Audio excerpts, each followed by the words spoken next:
Hey, Rob, good to see you again. Todd, always a pleasure. Yeah, absolutely. And I want to talk to you today about protein because our next Move Nutrition Quarterly coming up is all about active recovery. And we really want to talk about things you can do proactively after exercise to ensure that you're ready to go again the next time a workout comes and you feel good about it. So, being you the guru of protein, I wanted to dive in on this because protein is just such a hot topic and it has been for a few years. Hmm. And I'm just curious. I have a lot of questions here, but I'm just curious to start out, not only from running a brand time where you offer protein, but then also you've done tons of research around protein. You advise athletes on nutrition, training, people bound for the NFL. There's a lot. You come at this with from so many perspectives. So let's just start out by let me ask you, what are some of the questions you get around protein? Well, I mean, the obvious, the how come and how much and what type, and we'll just take a step back, and I think we just live in a remarkable time where we really have embraced the importance of protein for athletic performance. Yeah. And we're embracing it for, healthy weight management, healthy aging, so many different conditions or any adaptation or transformation, an individual wants to make. I mean, protein seems to be at the core macronutrient to really enable the best and the healthiest and the optimal rate of transition. So, when we work with athletes, that's a great place to start because we'll start at the top. And, a lot of times, they haven't realized how important the protein is throughout the entire day. Okay. So, a lot of times there's emphasis on, oh, well, I just finished my workout and I know I need protein. And that's a great place to start. It's easy to educate that, whether you come off of the field or you come out of the gym and you work your muscle hard, you don't come off of the field or out of the gym with the results. The results happen over the next day or so where the muscle is adapting based upon how it was challenged. The muscle wants to get better. It wants to meet you at the challenge. That your muscle Okay. is your best friend, your lifelong partner. So, getting them started with the idea and helping them understand, one key concept, and I always start with this, and that is, protein is structural and functional. It is the structural and functional basis of the human body. Okay, by and large, the carbohydrate that you find in the human body is fuel. And most of the fat that's in the human body is going to be fuel as well. But protein, while it can be used as fuel, it comes at a cost. And that cost can be structural and functional. So if you are able to pull the water out of muscle, okay, greater than 85% of what's left over is protein. So it really helps you understand, and it helps me educate individuals that if you want to make positive changes in the muscle, whether it's to condition it to be a higher level of performance, endurance, strength, or if you want it to grow, you have to make changes in the muscle protein. And that comes by way primarily of dietary protein. So, that's an easy read for a lot of people. They're like, I get it. Construction site, if you Yeah. want to build a house, the bricks have to show up. And, so that's easy. But sometimes what people don't realize is 6 hours later, 9 hours later, 18 hours later, even 24 hours later, the muscle is still adapting and it is still receptive to the nourishment that could be happening during that time. And that's why, most experts are really weighing in on this idea of more of a 24-hour nutrition, that protein is important, beginning early in the day to as late as possible before bed, depending on how much total protein you've had throughout that day. Yeah, I think So, because sorry, just a question here. A lot of people have grown up thinking, okay, I take a protein shake, I make a protein shake right after my workout, I'm done. And so you're saying that's not really the case. no, not necessarily. You can think of situations where, an individual will slam a protein shake immediately after they work out, Hmm. and a lot of times we're hyper focused on strength and mass oriented, physique oriented individuals, people who work out in gyms and so forth. But there's a lot to be said on the endurance athlete side as well. Their need for protein, while it isn't necessarily to build a lot of muscle, it is to allow for the adaptation of the muscle, plus to recover a lot of the amino acids that are being oxidized during exercise and briefly after as well. So their requirements for protein are fairly on par with people trying to build muscle mass. And it's just important that, we have to realize, and there's been, a lot of really nice research that's been done in this space, that, as long as 24 hours after, and even longer, especially as people are getting started in their training, the muscle is demonstrating measurably that the changes are still happening. So, you think to yourself, I've got to give my muscle the best chance to make the changes it wants to make, because it wants to make those changes for you, but it has to be nourished in order to do it. It's a partnership. Yeah, that's great. And boy, it's so surprising about on the endurance side of things. But, I have a lot of friends who are marathon runners, Ironman athletes. And I got to tell you, at least the ones who don't go to the gym, and there are a lot that don't, that just do that. And there's a whole argument, there's a whole discussion that should be had there as far as you need both, cardio and you need to lift some weights. However, having said that, I don't know that protein's on a lot of those folks' radar. They go out and they run, and there is this mindset sometimes of proteins to get huge in the gym. And just knowing those needs, I mean, a lot of our listeners are, they're personal trainers, they're people working one-on-one with clients. What an important message as people are, on the more endurance side of things. So it's interesting. I'll tell you, one thing that, and I do work with a fair amount of, distance runners and triathletes and so forth, is that, sometimes when you work with people who are trying to build muscle mass and they're increasing their protein intake, the percentage of protein in their diet from a calorie standpoint starts to go up. And they creep up over 15, maybe 20% of their calories, even higher. On the endurance side, because their caloric expenditure is so high, and because their need to recover all that glycogen and even some of that body fat is high, even if they're getting higher protein intake, a lot of times the percentage contribution to the total daily calories is, pretty much on par with, people who aren't, somewhere between 10 to 18% of the calories, as long as they're meeting their caloric goal. If they're getting 15 to 18% of their calories as protein, they're getting a significant amount of protein and probably meeting their protein requirements. All right. Interesting. So let's dive a little bit more into amounts. This is just such a huge question. And I even, people approach me when in, working out or whatever. And especially if they hear what I do, they're like, hey, so I know I'm supposed to take protein.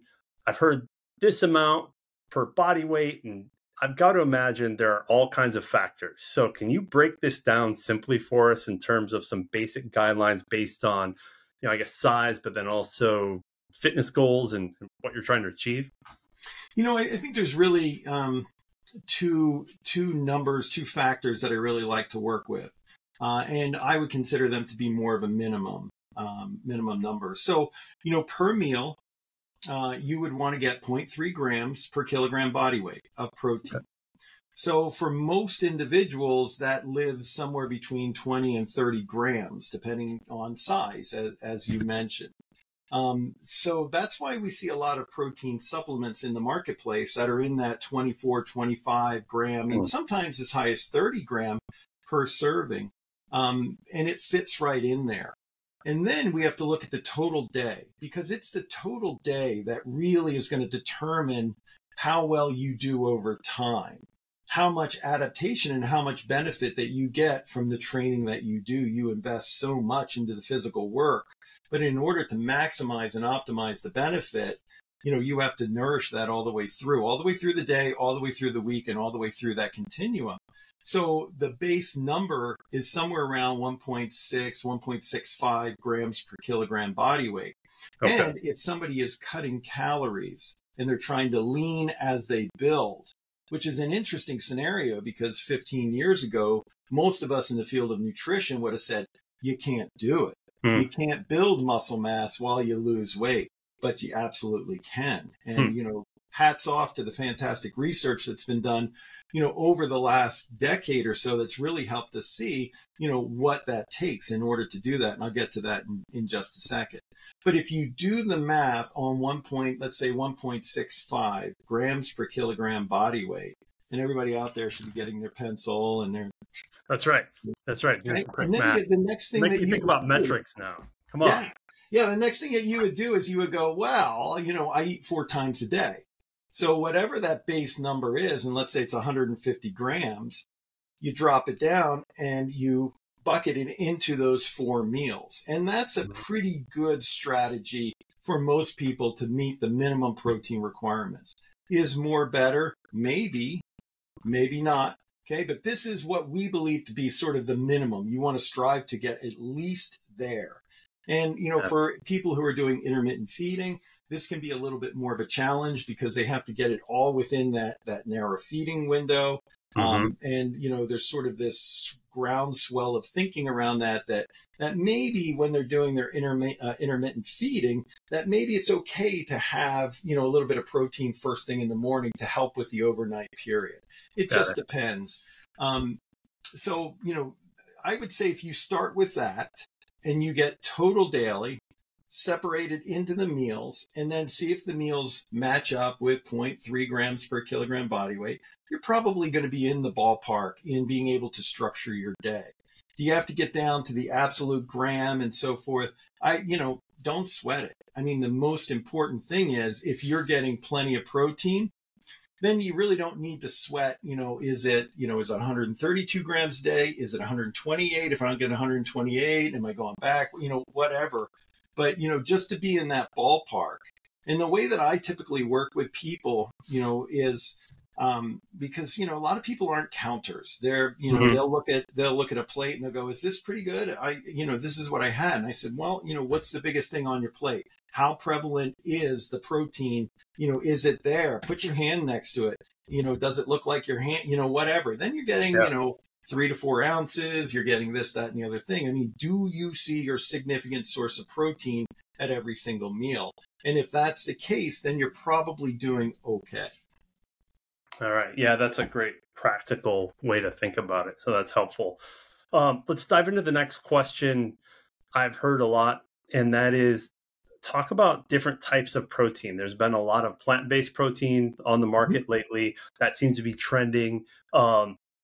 Is there a difference? Is there something, should we be preferring one over the other, or trying to do whey versus plant, or vice versa? Can you break that down a little bit for us? Well, I like that you use the word prefer because, I think that's where the plant-based protein world lives. It's a preference, based upon, their lifestyle, their dietary philosophy, and as it fits their lifestyle. So, that's one thing. And then once you identify that, then you say, how do I make this work? How do I make sure that I'm getting ample plant protein in order to meet my daily recommendations? And, so the good news is that there's so many more options these days for plant-based foods, as well as plant-based protein powders that can be used in shakes, smoothies, in recipes. There's just so much more, going on. And, it reminds me of where dairy-based proteins were like 20 years ago. Oh, interesting. And, the acceleration of the plant-based space has been, remarkable, to say the least. And so the question is are certain sources better than others? And, the answer is there are advantages to certain proteins over others. Certainly when you look at animal-based proteins, it's easy to identify that the animal-based proteins will have more essential amino acids, more branched-chain amino acids, and leucine. And these are the most important amino acids when it comes to managing and increasing protein production, not just in muscle, but throughout the body as well. Because a lot of times we forget about the rest of the body, we're really focused on the muscle. But, throughout the rest of the body, there is that advantage. And then, on the plant-based side too, over the years, there were disadvantages with relation to there being incomplete protein sources, not having all the essential amino acids in levels that are comparable to, say, an egg or the standard. And also with intact plant sources, there were potential issues around digestibility and anti-nutrient, blah, blah, blah. But I think the processing and the work that's been done in the plant-based space over the last decade has really begun to solve a lot of those. Not only are they making more physiologically important plant-based sources, but functionally as well. That when you use them as a dietary ingredient, do they work well in your recipe, or do they, clump up, or can you shake them up in water, and does it dissolve, or does it all just float up on top? What does it taste like? Is it difficult to flavor over? I think a lot of these areas over the last few years have really been solved. Not completely, but the progression is in the direction of solving.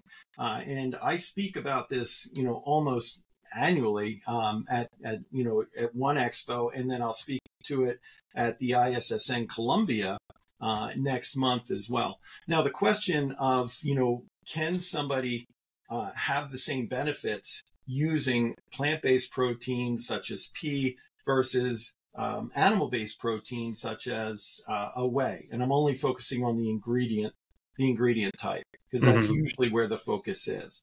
And the answer is yes.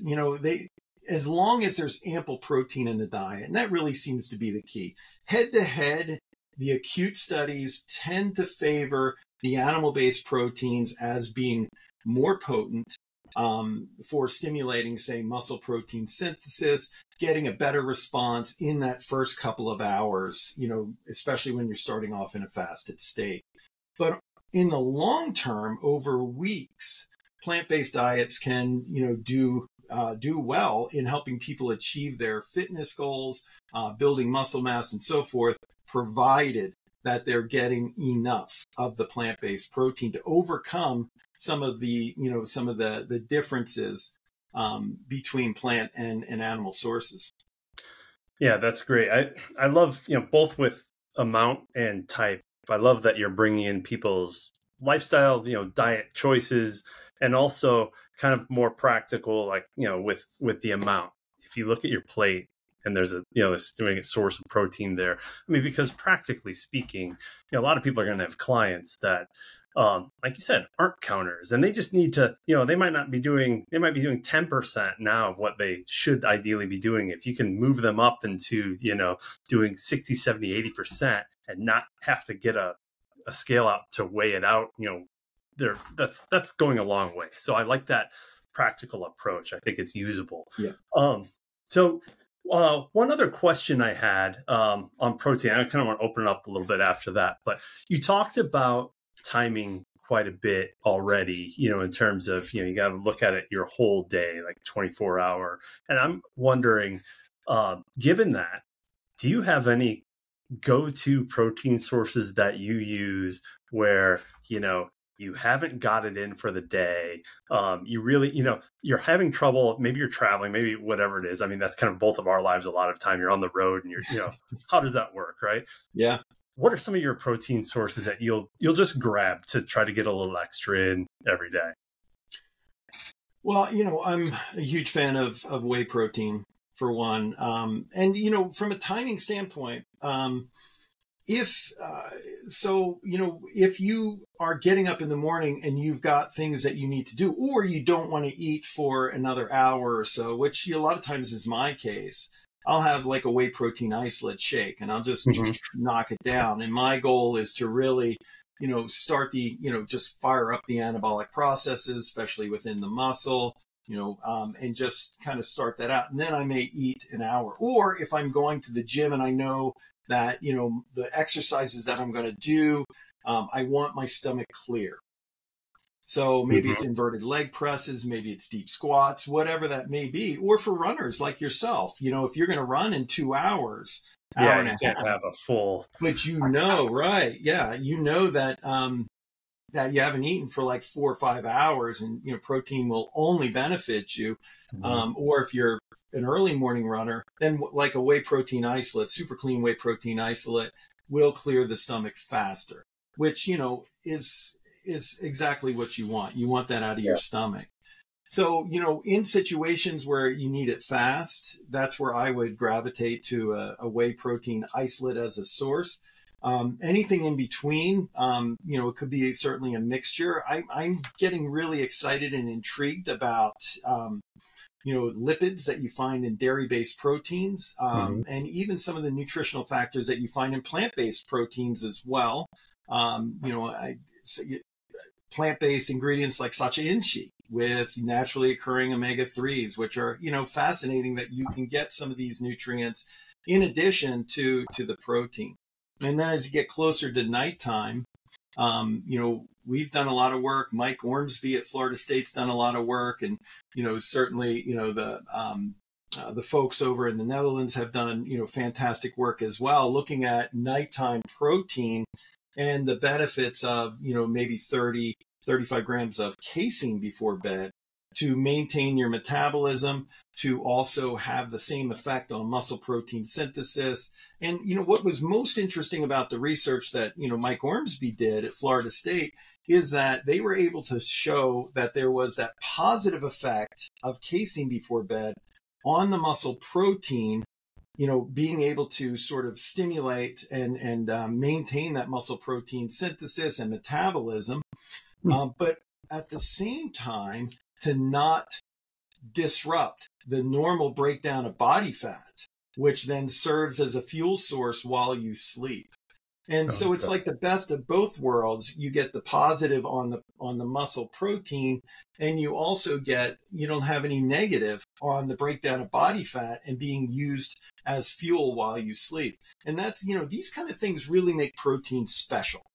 That, the body knows, and it sets it up so that it is utilized structurally and functionally, and preferentially in that way, but it's not highly disruptive to the other mechanics that are already happening metabolically during that time. Yeah, that's fascinating. So, hey, we just have a minute or so left, but I'd be remiss to not, pose this question. You, like I said at the beginning of this, you're all over the place. You own a brand. Protein's a big part of that brand. You work with all of these elite athletes, and you've done all this research. So, for our listeners, if you put yourself in some of their shoes, as far as being a trainer in the gym, you have a client come in and they're trying to get started, whether it's protein or anything else you want to touch on, what sorts of tips would you have to get them going, in terms of stepping in the gym for the first time and really trying to make a change? And what kinds of tips do you? I love some of the work that's been done over the last decade, with Brad Schoenfeld's work and others where, they've demonstrated that you don't have to lift heavy to build muscle mass. And ultimately, that's the goal of a lot of people, is they just want to look better.